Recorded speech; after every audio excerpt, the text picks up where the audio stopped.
This video is going to show you how to use the sketch feature of Houzz to create a digital mood board.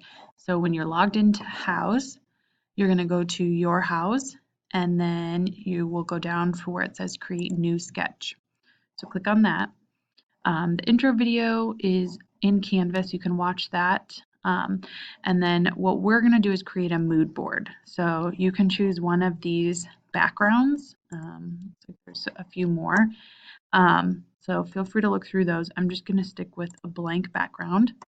And then you can do this a couple different ways. You can click on photos, products, and you can start dragging your items in.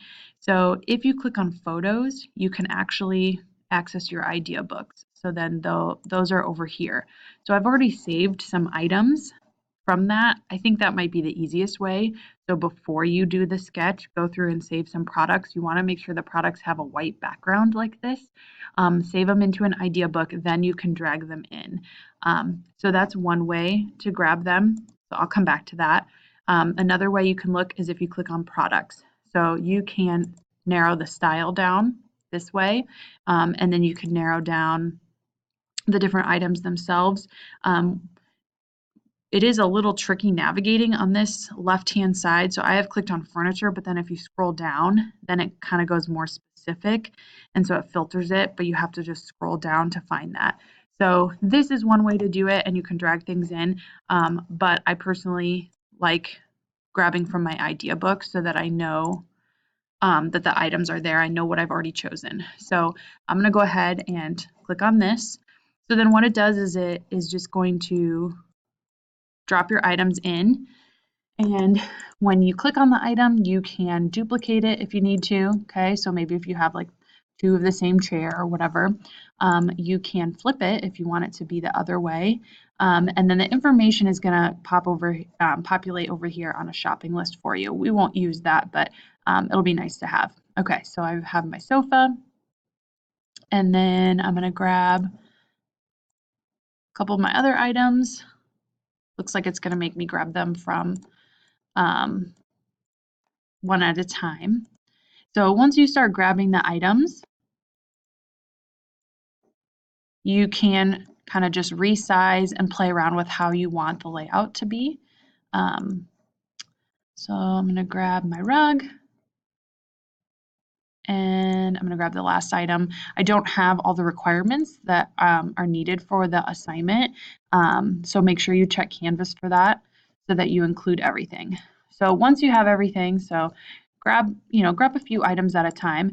It looks best if you have some different sizes and groupings. So I'm going to maybe rotate my rug a little bit, maybe bring it towards the bottom, kind of off to the side. I want to make sure it's nice and straight. Okay, then I have my coffee table. I'm going to flip my couch back, so I think it looks better that way. You can once you overlap, you can bring them to the front. So like if you see how the coffee table is kind of behind the rug, you can click front, and that brings that object to the front. Okay, so you could set it on top. I kind of look like the just overlap look to it. If you notice, like this particular print, since it has kind of a white color, when you move it over, it kind of goes see-through.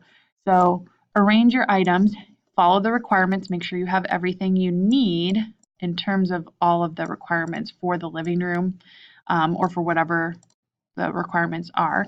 And then the only thing you're going to want on here is the style. So you can change the color. You can choose these colors, so if you just want to go with black, you can, or you can grab the dipper and then pull a color from what you already have and just start typing. So this is going to be my Southwestern,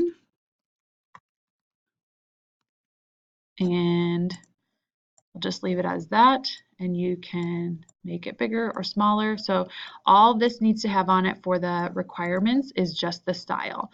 So make sure that you've got, in terms of the text, make sure you have the required items laid out neatly, and then you have the Southwestern.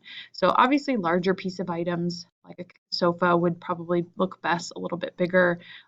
Any textiles would be good for adding interest, things like that. So once you have that, done. Okay, so mine's not done, but I'm just going to show you. You're just going to hit save. And then I created an idea book that's called Sketches. You could save it. I could probably save it back to my Southwestern one and then hit cancel. And then when you're ready, you'll actually go to print this. So you're going to hit print. And then when you print it to the classroom, it's going to take a little while to preview. You can rotate it so that it's a little bit bigger. So